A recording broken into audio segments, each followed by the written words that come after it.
Welcome to SMAC, home of the SMAC. May I take your order?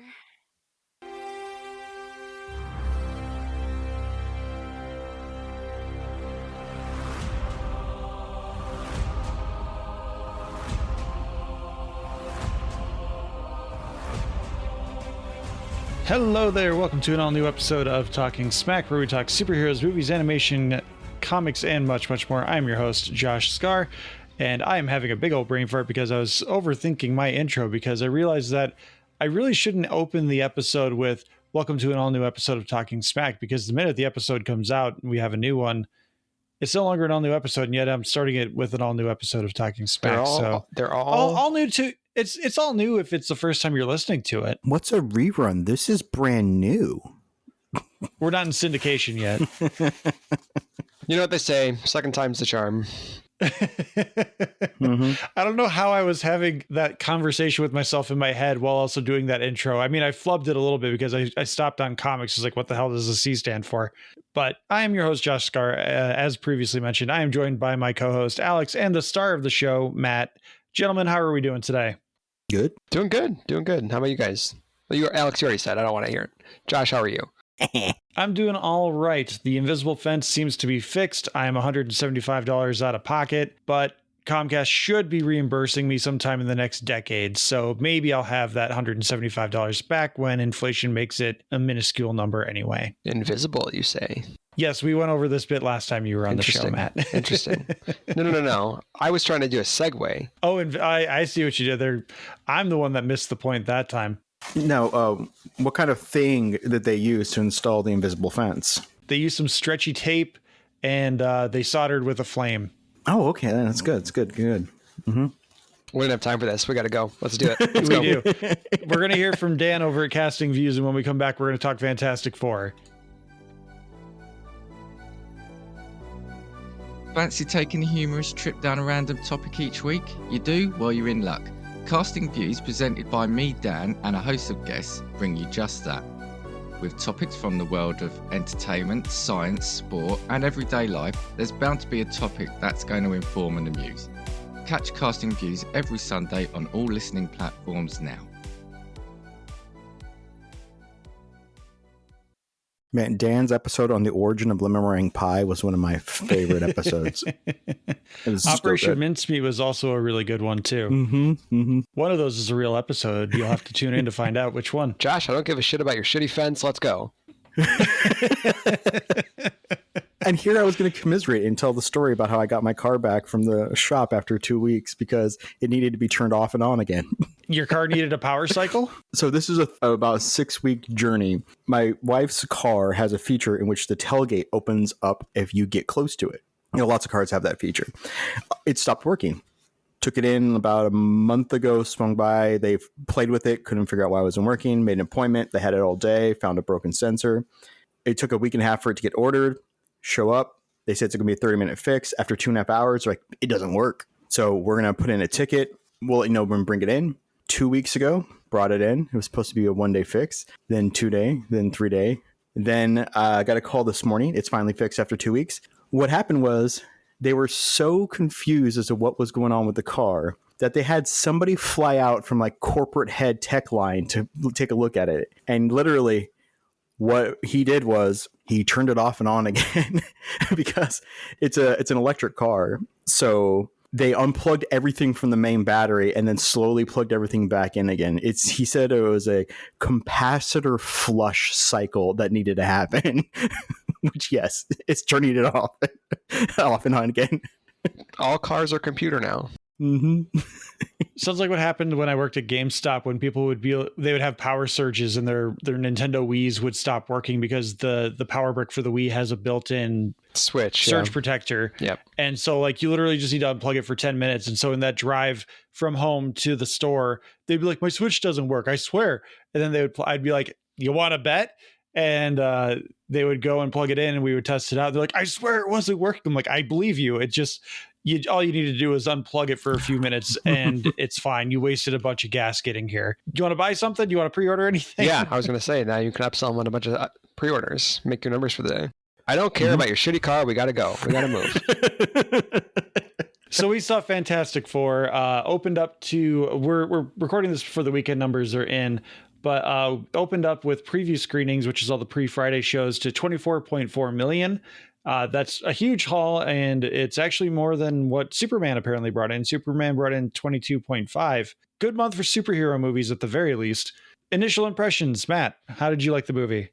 It was good. It was fun. It didn't blow me away or anything necessarily. I think it's probably pretty easily the best Fantastic Four movie they've made, which is not... It's a low bar to hurdle. Right. Yeah, it's not saying much. But how about you guys? Well, out of the 4 Fantastic Four movies we have, it is certainly the 4th one.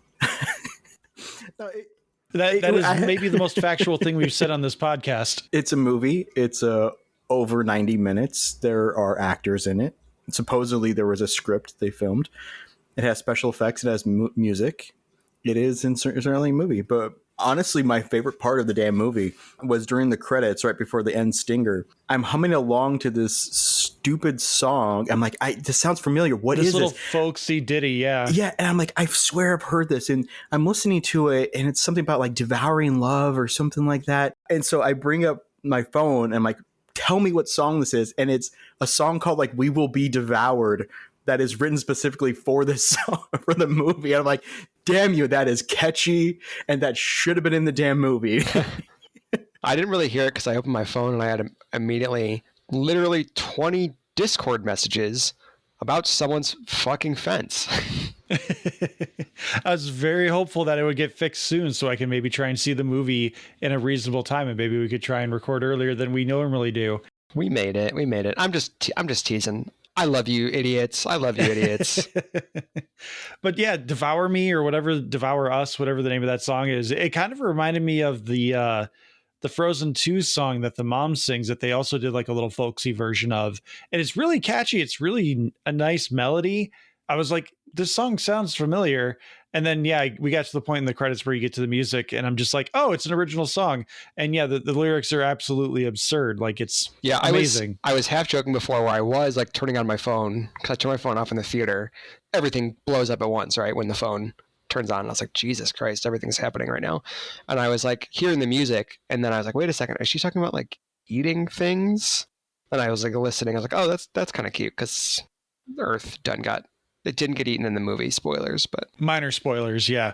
Which that's one thing that this movie did surprise me with is that Alex and I were pretty sure we knew the end of this movie thanks to the end stinger of Thunderbolts. And no, we don't. This movie is very well self-contained. Yeah. Even the post-credits scene, it's a tease for Doomsday, but it could very well just be a tease for the future of the Fantastic Four and not even a big Avengers team up. Yeah. Josh, how did you feel about it? You haven't said. I liked it. I think it kind of falls into that same boat of Superman, which I've been stewing over all these thoughts for the last few hours. And I feel the best way I can explain or describe my feelings towards Superman and Fantastic Four is these are very much in the Sam Raimi Spider-Man era of comic book movies where they're not super deep or dense. There are a lot of Easter eggs, but they're fun. And they do the characters credit where they're due and they do their legwork. It's a lot of fun and it does the comic book justice. It's an adaptation. It doesn't it's not 1-to-1, but it's there. You feel the love and craft put into the film. I think Sam Raimi is actually a pretty good pull just because the Raimi movies are very specifically channeling a very specific era of Spider-Man comics, which is the ones that were coming out in the 60s and 70s. So in a lot of ways, it feels like a throwback in a similar way that kind of textually Fantastic Four is in terms of the retro futuristic style throughout the entire movie, but also Superman sort of thematically, right? Where they're all harkening back to this brighter... It's almost like Silver Age... Yeah, they're really comic book writing. Channeling, older, Silver Age comics, basically what you said, yeah. Yeah, I gotta agree with that because at the end of the movie, during the credits, they have, they let Stan Lee's name fade away, and they put up a quote, and you expect the quote to be by Stan Lee, but it's Jack Kirby. And as you guys said, Raimi was very much like, he loved the 60s, 70s Spider-Man. He didn't like the 80s villains and Carnage and all of them. He wanted the oh shucks bumbling kind of Peter Parker, which is also what Superman gave us, a really good Superman.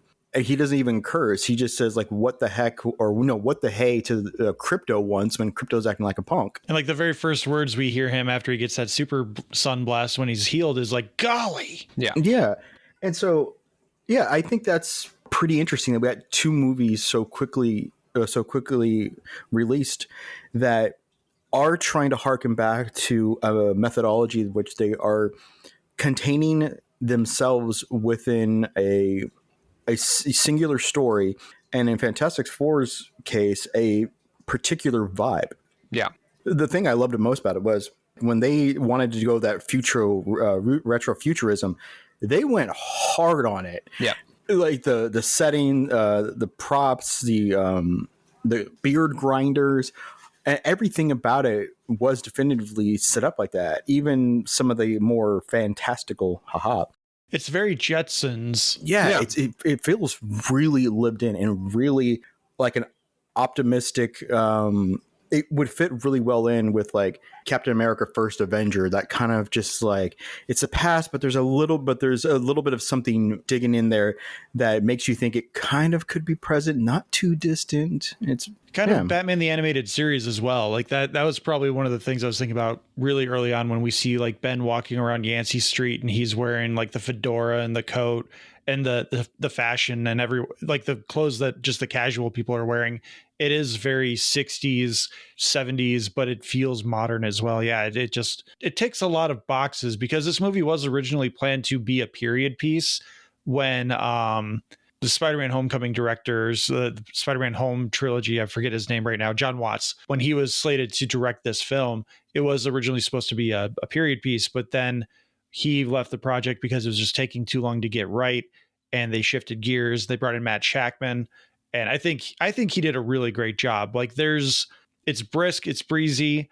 There was the John Malkovich storyline that was just completely cut from the film, which after seeing the movie, I feel like that probably would have made the movie feel a little bloated, adding in that extra side story, whatever that may have been. I think this is a really well-paced movie for what it needs to be. And I think it's interesting because I think, in terms of the greater MCU, right, which I only care so much about in terms of this movie, right? But I think the way that they do it, which is they set it on a separate Earth in the multiverse, I think that is like the only way to reasonably do it, right, in retrospect, because like I think one of the things about the Fantastic Four is they always sort of do have that 60s vibe. Not always, like, every comic character that's been around for 80 years has shifted vibes here and there, but like that is sort of like baked in to the essence of them in a way that maybe Spider-Man is not, right? So you sort of have to find a way to channel these vibes.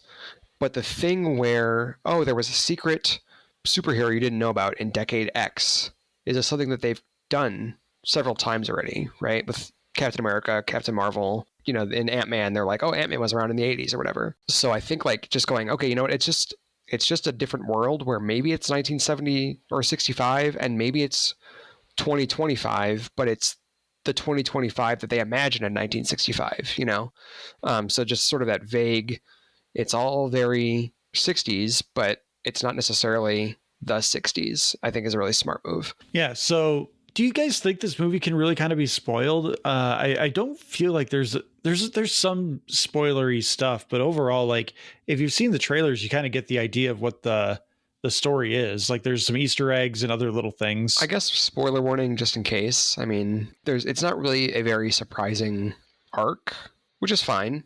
But, if somebody wants to go in totally blind, I guess here's your official warning. But yeah, it's like a thing where... I mean, before we dive into the discussion, let's do the official Talking Smack rating. Sure. Must see or pass, or as Alex coined it last time, tire fire. Would choose your poison for the pass. I would say it's a must see. Alex, how would you rate Fantastic Four First Steps? Oh yeah, no, it's a must see. It's fun. It's delightful. There are particular gripes that I have in that it's starting to feel like the summer of superhero movies that I've already seen before. But It was a good time. Yeah, I would agree with that. I don't know that you need to like rush out to the theater necessarily. Like it looks great. It looks good on a big screen, but it's not like something that is going to knock your socks off if you don't watch it at home. You know, like I think you can wait for Disney Plus if you really want to, or streaming or DVD or whatever. But I would, yeah, it's good. It's fun. So now we will officially be moving into spoilers. I really am kind of struggling other than like Easter eggs, but I really love that this movie kind of speed runs some of the Fantastic Four's greatest hits, just to get those comic book vibes out there and kind of establish the universe in a way that other Marvel things haven't. But of course, with this being set on an alternate Earth, you kind of have to. But there are so many quick Easter eggs that it's not really blink and you miss it, because you get the whole narrative of like, it's the Spider-Verse intro, like let's do this one more time. Fantastic Four got shot into space, cosmic rays, now they become superheroes. Like it's a really fun little opening montage, and it's a nice use of Disney using their properties that they own as well, like using ABC as their thing, doing an Ed Sullivan type show. Just a lot of really good stuff that is also cross promotional for Disney. I think it kind of gets at something between this and Superman. And I wouldn't, I think part of it with Superman is that everybody knows who Superman is and his deal, which is maybe not the case for Fantastic Four. But I think in general, there is a sense that we are tired of the origin story, or at least the origin story in and of itself, right? Where especially doing a 20 to 30 minute segment of the movie that is just the origin story. Yeah. Yeah. Or even to the sense where like I've complained about this and probably on mic at some point before, but like in various online spaces where, especially at Marvel, they get a lot of juice out of the origin story kind of being the whole movie, right? Where like all three Tom Holland Spider-Man movies to date, the last act is, oh, now he's finally Spider-Man. And don't get me started at that they have announced that the new Spider-Man movie, a Brand New Day or whatever the heck it's being called, they're talking about, we're taking Spider-Man back to the basics, learning to be Spider-Man, right, and embracing himself. I'm like, you're telling the movie for the fourth time in the MCU, right? Really? And this time he's going to learn killing is bad because the Punisher is showing up, right?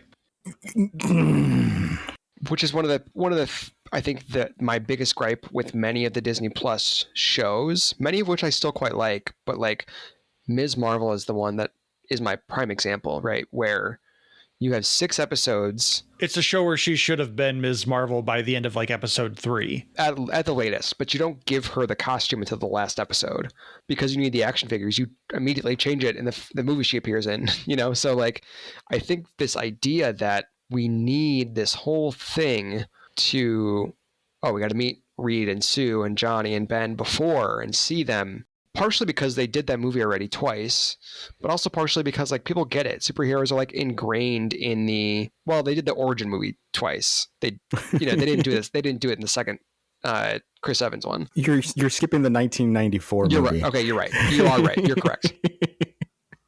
Sorry. Alex held up 3 fingers and I was like, that's not right. That's not right. But he was right. He was right. Anyway, I think people get the sense that we don't need that anymore. Like you can just do the thing. Maybe like the Spider-Verse thing, like you were saying, we get what a superhero is and we can get to the actual thing where they are the superheroes, where they are in the costumes, where they're doing the thing relatively quickly if we want to.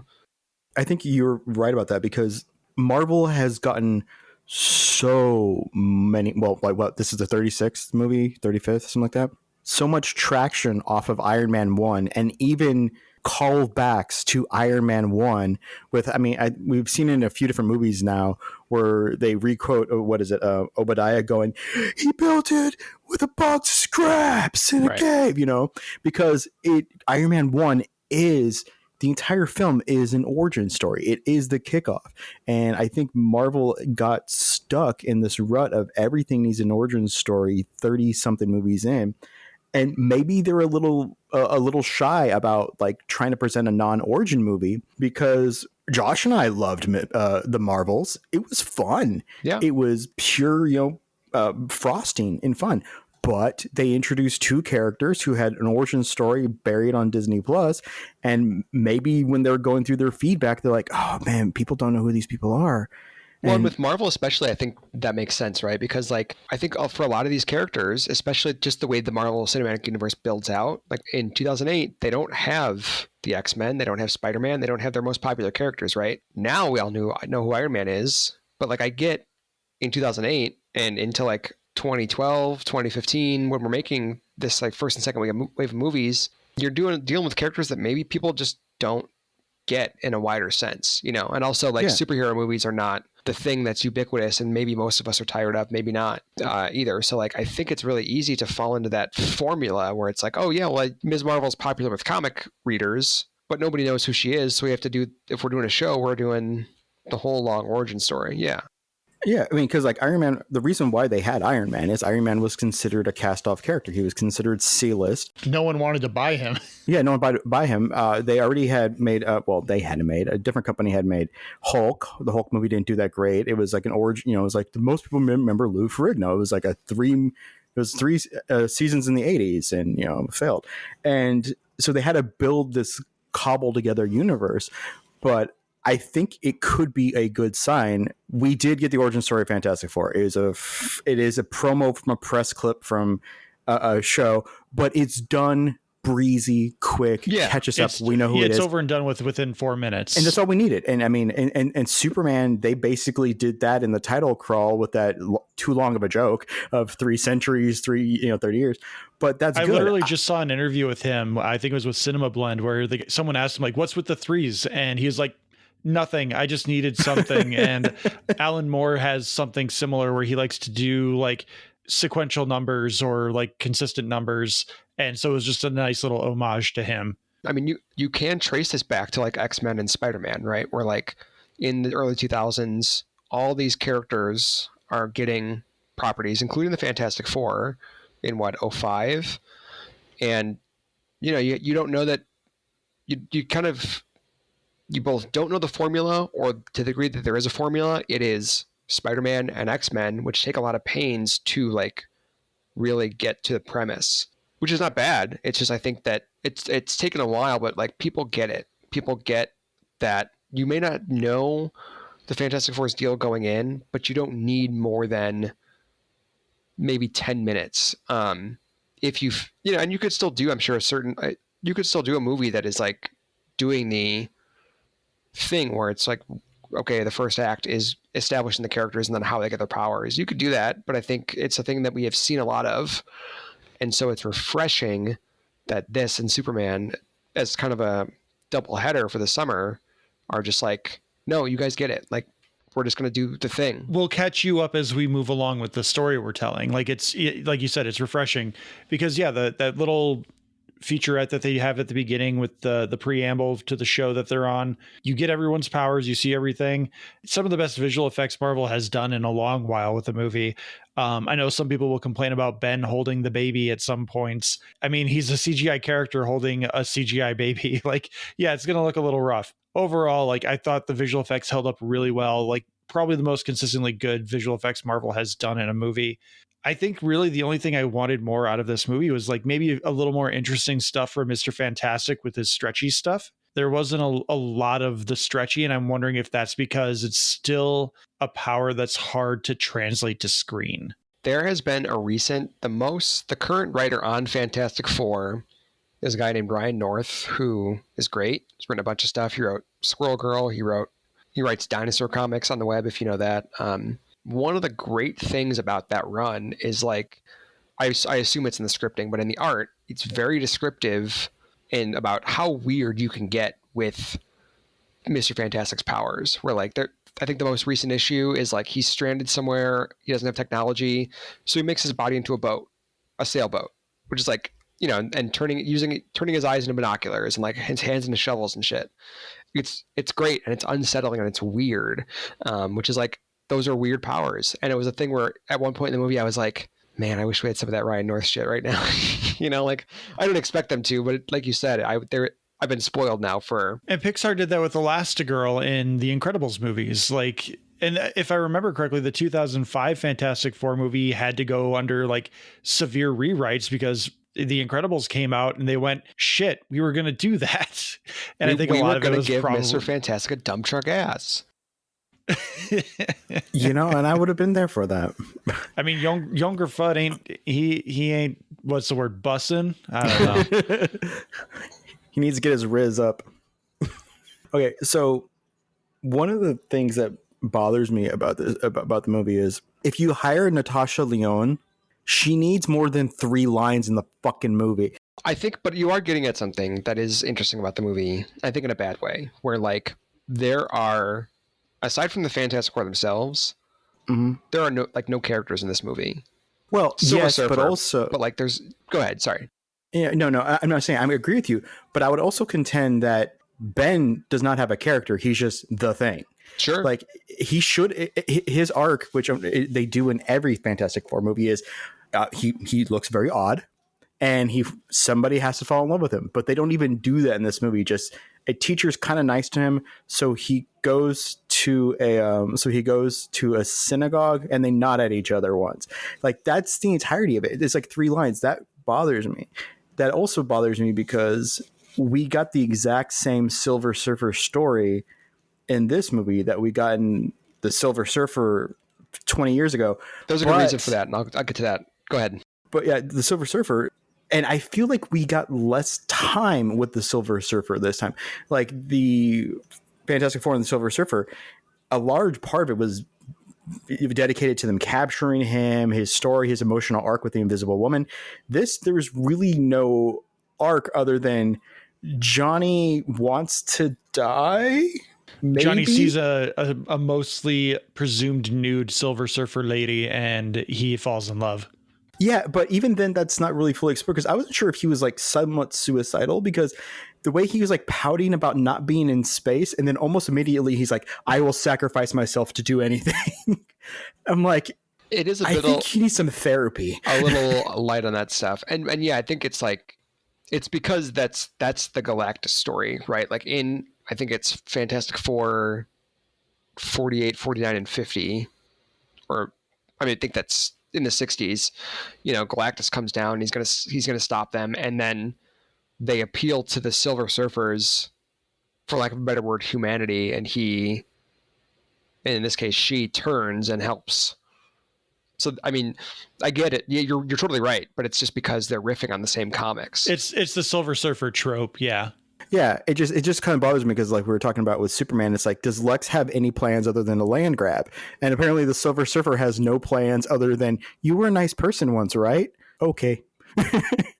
So I was thinking that they were going to not actually have her reappear, and it was just going to be Sue. They do hold that card for the very last second. Like, and to me, it that goes almost until like the point where it's almost unbearable.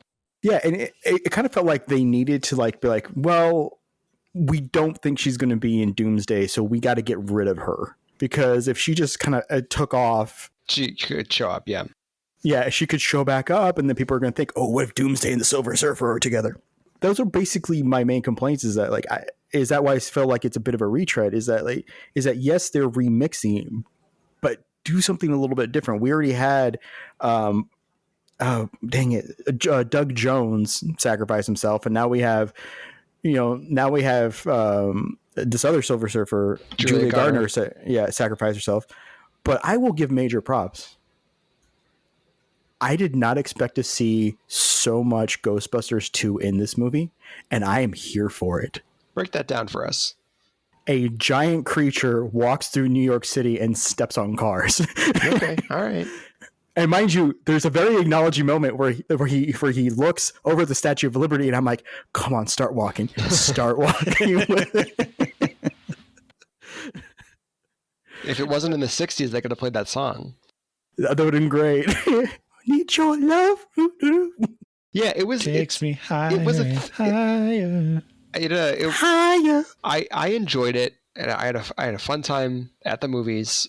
But I think it is very much like, it looks, the art direction is phenomenal, like we've been saying, but it is kind of paint by numbers in a way, which is not bad. It's almost it's like bare bones. Like It's just enough. And the movie is very much about, because the Fantastic Four is about family so much, and this one specifically is about also keyed into like parenthood and being a new parent also to a degree.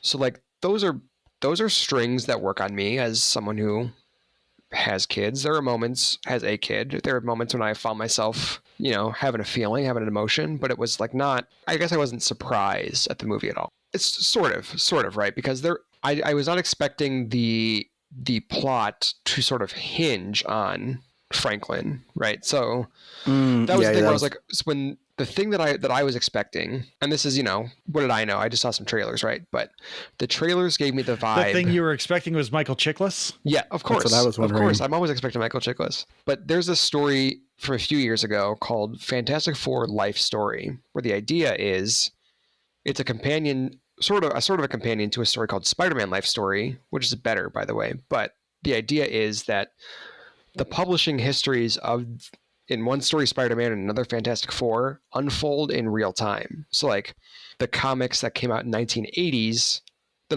were happening in the 1980s, but the Fantastic Four have been active since they debuted in 1960. They're 20 years older than when they started. Yeah. So the Fantastic Four story is like they take some liberties with like the actual events as they occurred, but the idea is Fantastic Four sort of detect that Galactus is coming, and then they have like several years to try and prepare.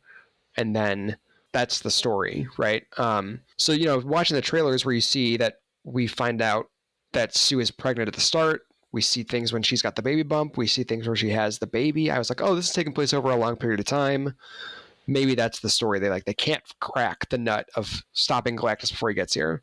So in like the end of the first act, when they're like getting their ass kicked and he's like, give me your baby. I'm like, oh, well, there goes my thing out the window, So that, in that sense, I was a little surprised. What you brought up there actually is reminded me of something that I was thinking of on the drive home, where there's a line in, I think, the first two trailers where Reed says something to the effect of, I stretched the bounds of the universe and it called back. Yes. Not in the movie. And so like that's a storyline that was kind of skipped over, I think, through the rewrites and the recuts of the film. I think that's part of it too. Because I think the idea in that story is that that's part of it, I think. Sorry. Yeah, like Reed's like just setting beacons out into the universe to find intelligent life.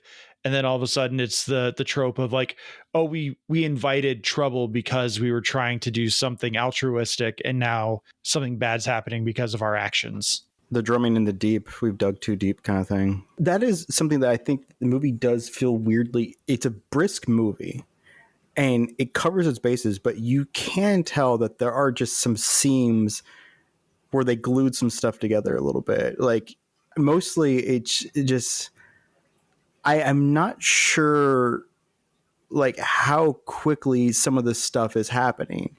I think it's really weird with the characterization that they've made Sue kind of like this diplomatic leader putting together this nations thing.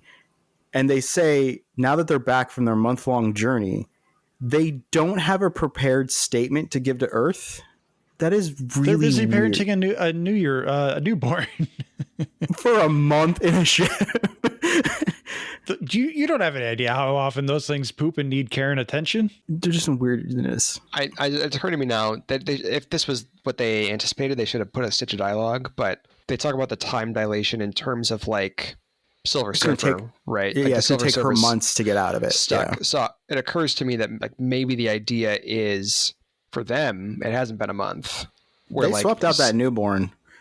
That was a bigger baby. It is definitely a bigger baby. That's true. Yeah. I did appreciate the baby looked gross after it came out too. Yeah, my first thought was that's a fugly baby. I mean, I thought it looked cute, but it was covered in the gunk. It looked cute later. In the amniotic fluid. It looked cute later. Side note to that, I'm not saying that they need to address it, but it did bother me that in a few of the camera angles, when she's trying to push, she's aiming it at Johnny, and if he glances back, I had that thought too. He's having like, life-changing. Don't look back, Johnny. You're going to be traumatized. And then after the baby's born, he floats over that direction. I'm like, yeah, no, he saw some stuff. That's not Herbie great. brought over a blanket. I clocked it. Oh, he did. Okay. I was like, I get it. She's in labor, and they're a family. They're very close. Not that close. But there's the shot where like the pants float away, right? And I Yeah. was like, I hope that those guys, eyes forward, boys. Like Johnny Well, and Ben Ben flying the turned ship. around pretty quickly. Like Ben was ready to go. Well, yeah, I guess you need a He was nurse. ready to midwife. Yeah. I did find it funny the whole pan that the specific pan shot is floating away. I really wonder if somebody was like, she was wearing pants, guys, not a skirt, and somebody added that in post. They're like, insert, because there's like, you don't see legs, it's just like the pants floating away, like a little bit of like the bulkhead. And then of course what happens is the three of us are like, she was facing her brother. Which, I guess in that kind of scenario where the baby's coming, you don't really have time to like go to care that much, And Reed and Sue have to keep their eyes forward because they got to make sure they see what's happening, because they're doing a big countdown to do their big time jump, which like the 0.88 light speed or whatever the velocity they needed to get to. Do you think that was a Back to the Future reference? yeah, I feel like that was a Back to the Future reference. A cute little reference, yeah. Because a few nights ago I watched Back to the Future, and they were ticking some of the mileage like Marty was at the end of the first movie. The whole you're cutting back and forth, you're looking at this speedometer, you're looking back and forth, like waiting for you to hit that 88. Yeah. One thing I really enjoyed about the movie is that they do really quickly just gloss over the typical Ben Grimm storyline of he's a rock man now.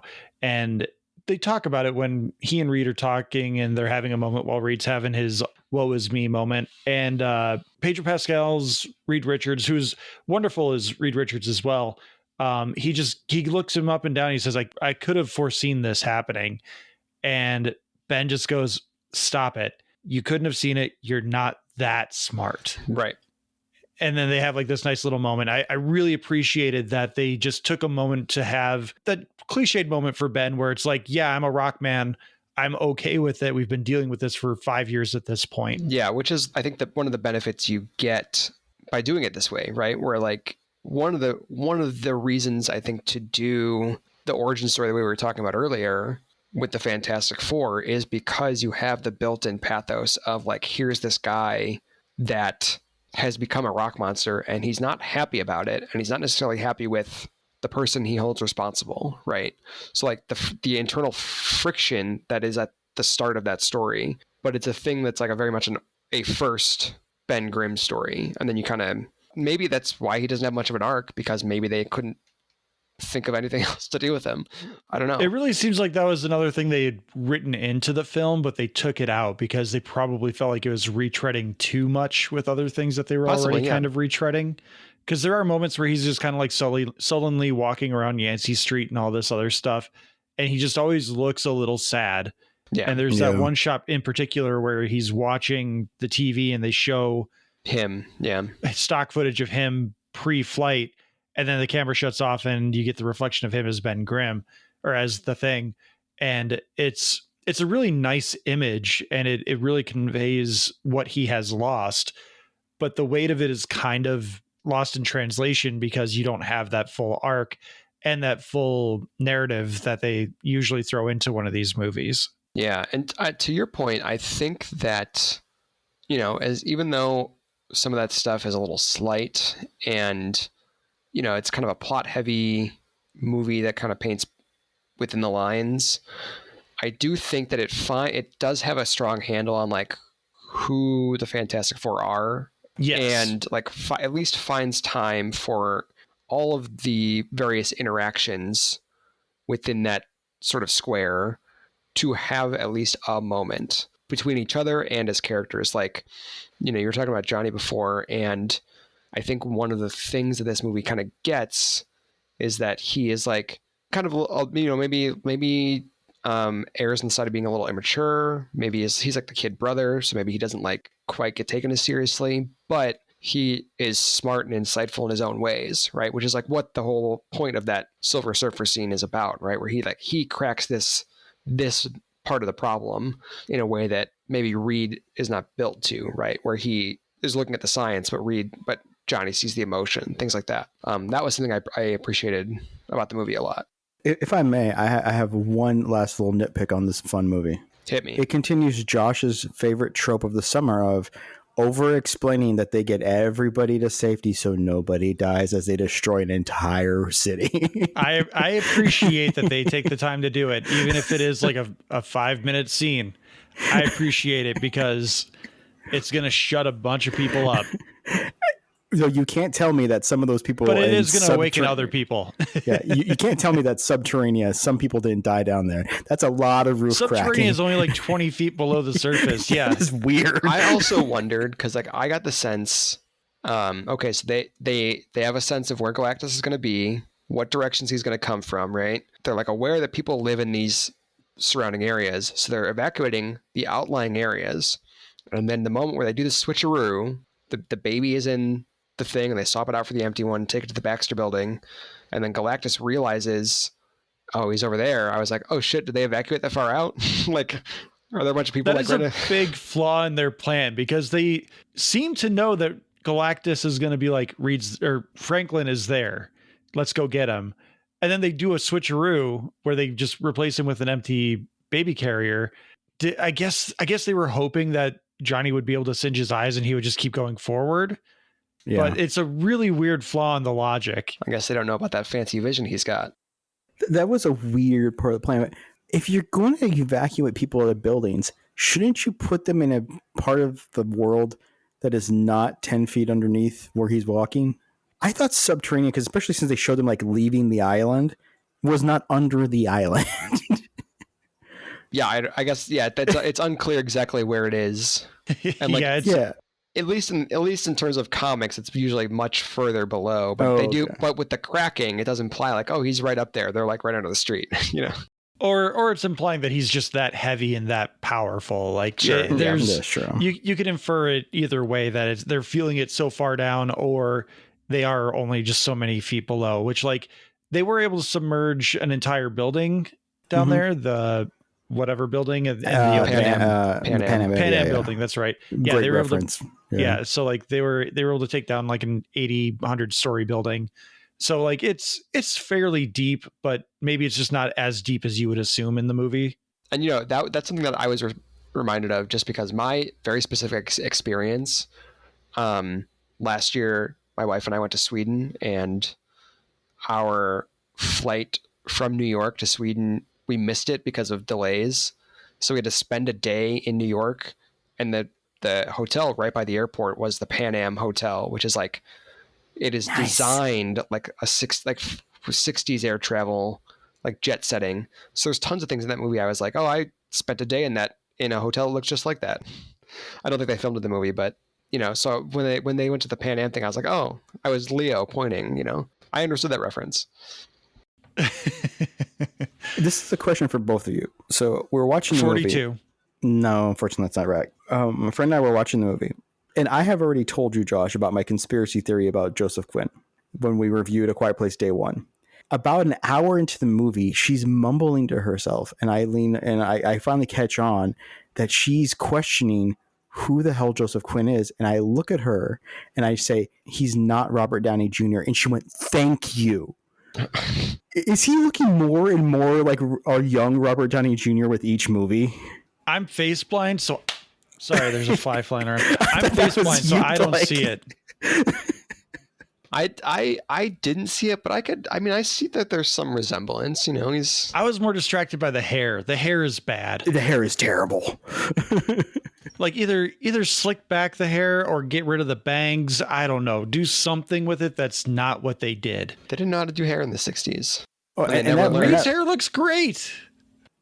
That wig on Flashback, Shalbal, was horrible.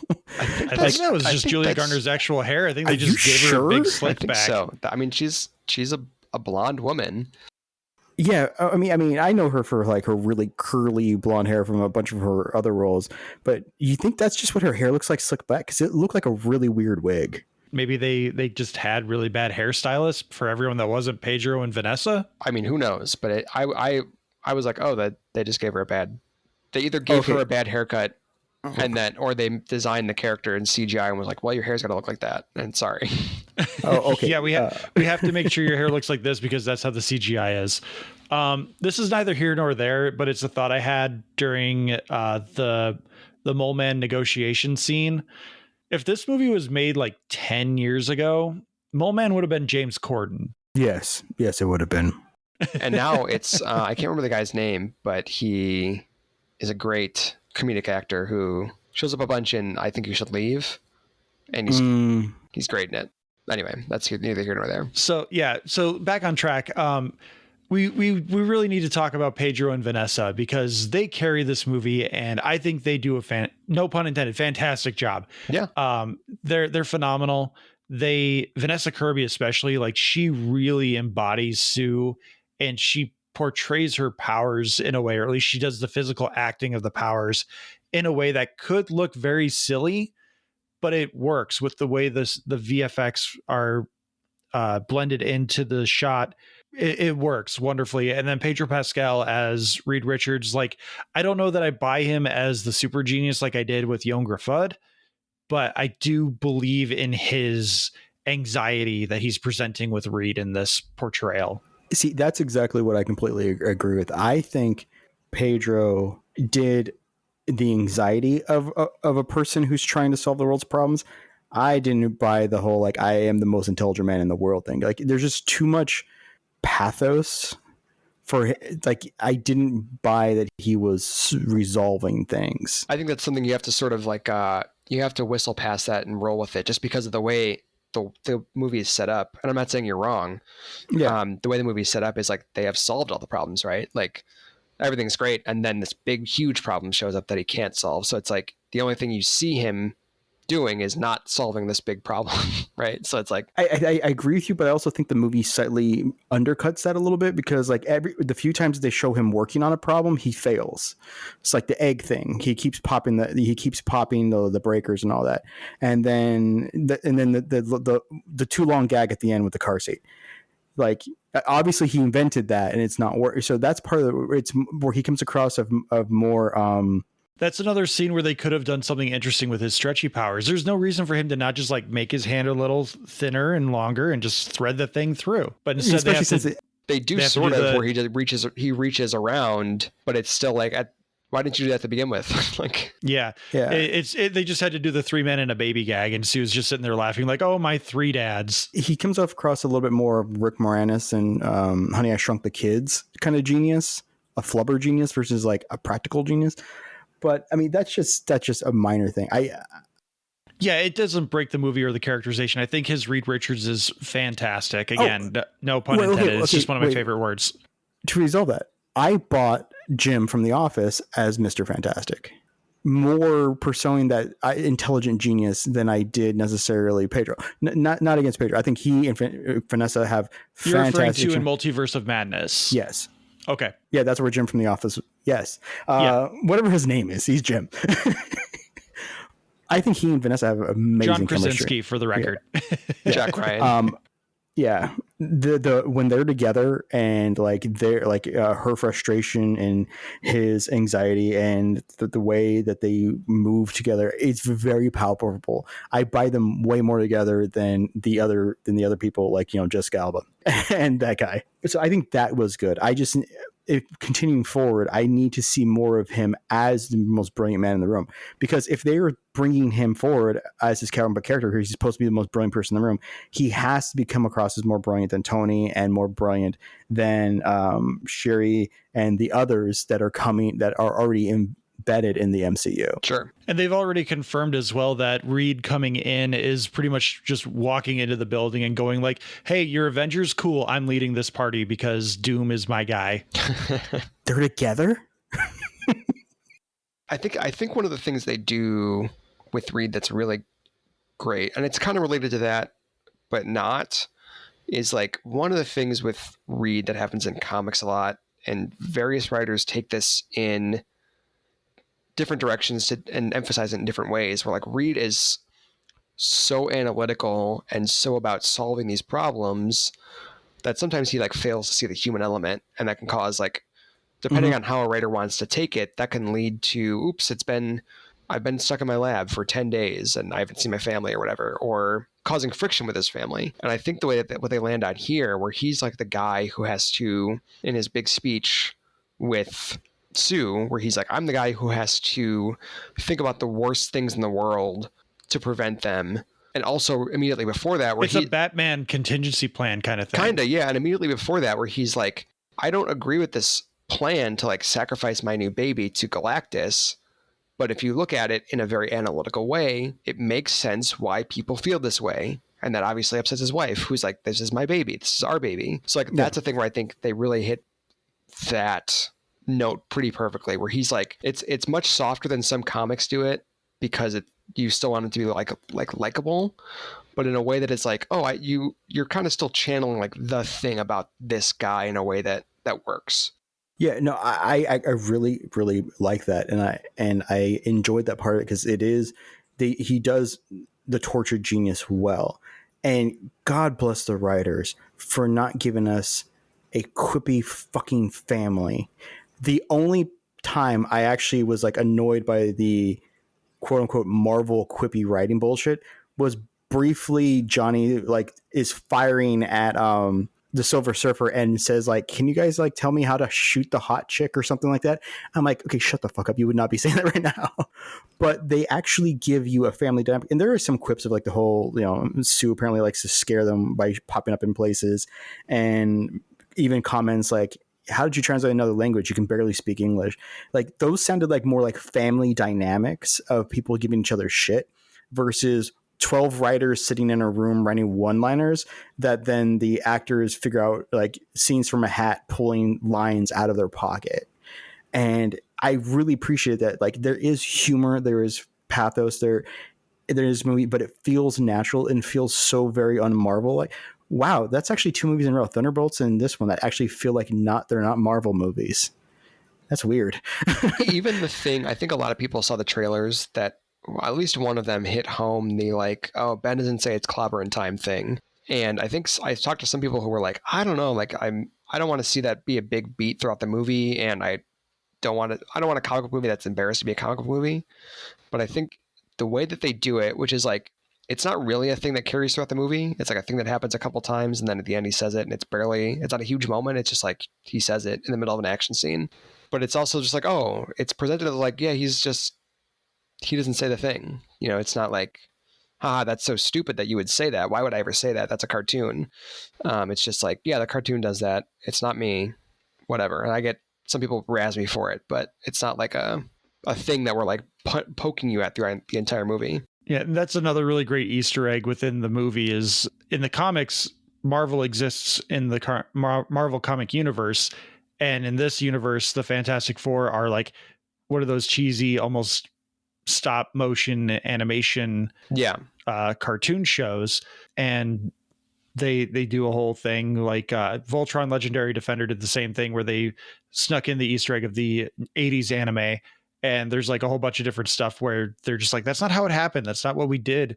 This movie does a similar thing where it's just their adventures, but they're told in a little more extravagant way. You could also make the comparison to Logan, where he's looking at the comic books and he's just like, this isn't how it happened. But it's a really nice little touch that shows how much the world loves these characters. I will say, and the second post-credit scene just being like the opening credits to the cartoon is cute. I probably would have liked it more if I had not like been really holding in a bathroom break in the last like 20 minutes of the movie. And I was like, okay, I'm going to sit through the credits. Oh no. And I was like, wait, that's what I can't tell if I'm losing you guys or if my joke was just that bad. Something that actually made me laugh is that end credit scene he was talking about. As we stood up, somebody went, oh, why didn't they show Franklin watching that? I was like, oh, that would have been cute. Aww. He's reading Charles Darwin. I don't think he's going to sit down and watch an animated show about his parents. Yeah, that's a weird one. I was like, whatever. We're going to read you Goodnight Moon, and then we're going to read you On the Origin of Species. Hey, he was reading The Very Hungry Caterpillar. Thank you very much. Oh, that's right. It was a Very Hungry Caterpillar. Which I was more then. shocked to find out that The Very Hungry Caterpillar exists in that universe. Hopefully Matt comes in. He's loading up, but I'm not sure. When was The Very Hungry Caterpillar? The Very Hungry Caterpillar. That's got to be released in like the 40s, right? Maybe the 50s. I would say 70s. It's 1969. Hey. Yeah. Okay. I was close. I said 70s. You were. I mean, maybe I can get an actual release date. Like June 3rd. So Yeah, only about 209 days. Wait, this movie was just fun. Yeah, it's better than Captain America Brave New World. It's definitely more fun than I think Thunderbolts was, but I think Thunderbolts is a different kind of movie. Yeah. And this one, you get a really, really quick tease of Doom. You get a look at the cloak and a little bit of the mask. And I think the biggest thing that the post credits confirmed, which you only get that through the actual credits, is that Alan Silvestri will be back for the Avengers films. Because looking at the music, the scene where Doom shows up, it's Doom ? By Alan Silvestri. And I was like, hell yes. And those end credits tend to be filmed by the director of the next movie. Yeah. They don't tend to be actually by that. Yeah, and they did a really good job of bringing in the Galactus origin into the story. Sorry, I'm trying to keep Matt up to date.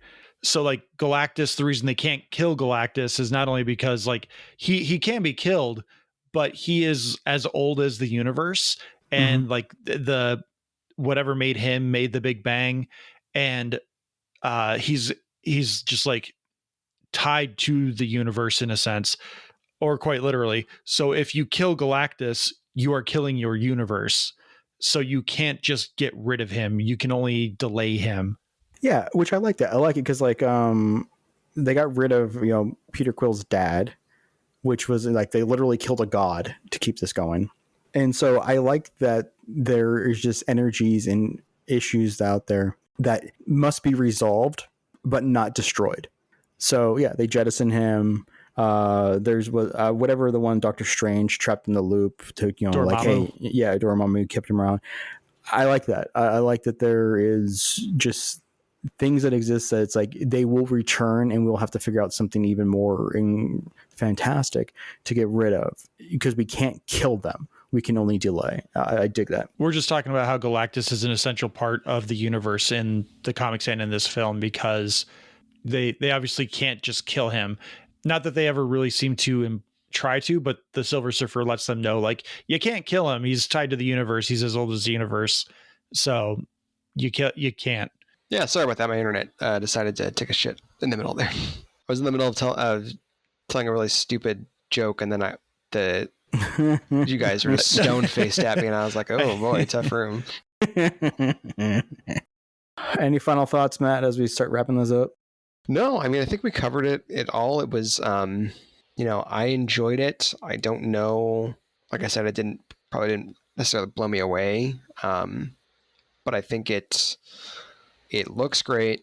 It has some pretty solid action, and I think the characterization's kind of slight, but what's there I think is on point. So I think it's solid. Yeah. Yeah, and I did really love the Easter egg as well of the Earth that they're on. Earth 828 is directly related to Jack Kirby's birthday, who was born on August 28th, which they like make sure you are aware of that in the credits. Yeah, the teaser, which I appreciated that. So I guess the last question is, did this hype you up for Doomsday at all? Or are you just walking away like, that was fun? No. That little teaser at the end, it was like wind sails gone. I'm like, I wouldn't go that far.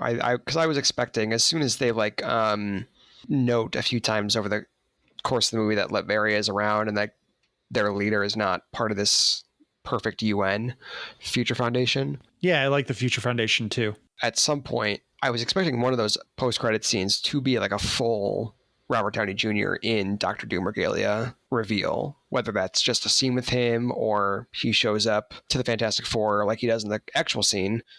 But in terms of like where I'm at with Doomsday, I know we have to wrap up, but I'm in for it. I'll check it out. But like I wouldn't say that this has me like, oh, hell yeah, let's go. Similarly to what we were talking about, the thing where you get a Doom tease, I think was expected. I expected that. The only difference is that it was a more subdued tease than I was anticipating. I'm sure that was not Robert Downey Jr. in the hood, or they would have had him say something, Possibly. But yeah, let's start wrapping up. Fantastic Four, go see it if you feel so inclined. Help out my fantasy box office team. I think it's a movie you should see. I think the theater experience is always worthwhile. But if you don't feel like going out to the theaters, streaming, home video, whatever you may purchase it on, worth the time. And for everyone who's seen it at an AMC, it's about 29 minutes of trailers.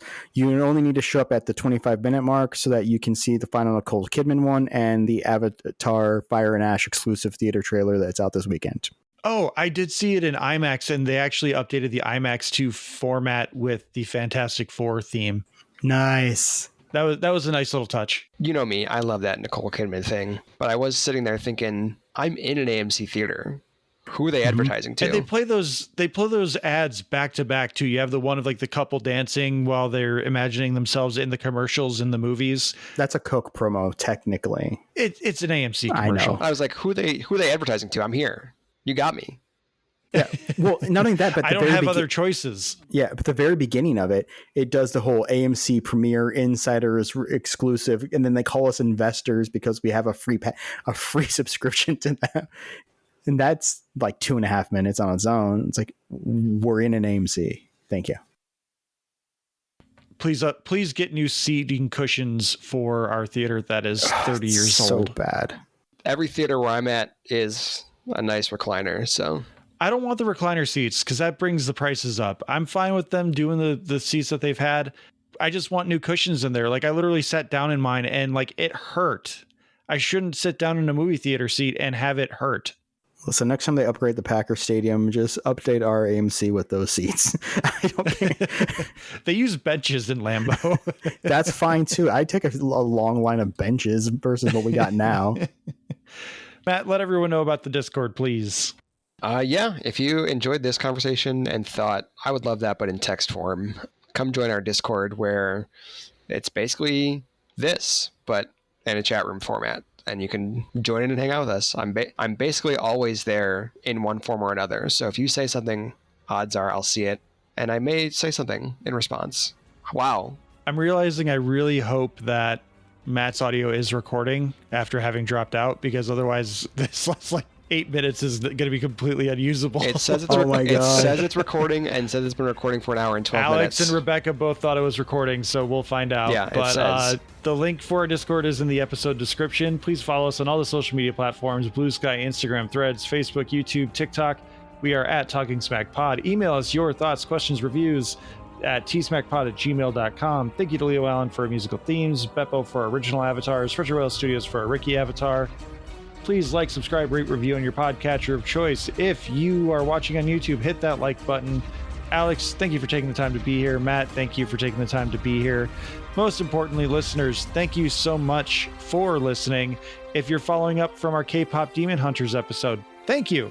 Hopefully you made it to this point, because if you just listened to us for the K-pop Demon Hunters episode and all of a sudden you're like, what the fuck is this doing in my feed? I hope you're enjoying what we do. It's always worth the time, I think. We have fun and we just have nice little conversations. So thank you for listening, and thank you for listening to the K-pop episode. That did better than Superman did in like 3 days. Yo. Matt, what should people be watching? Watch Star Trek Strange New Worlds is back. It's good so far. Oh yeah, episode 3 is out this week. I should watch that. It's pretty good. Go see Avatar Fire and Ash. It was an amazing trailer. I am hyped. I am pumped. Shh. It's okay. What time is it, Ben? No. What time is it, Ben? No, Johnny. Say it! I don't wanna! Say it!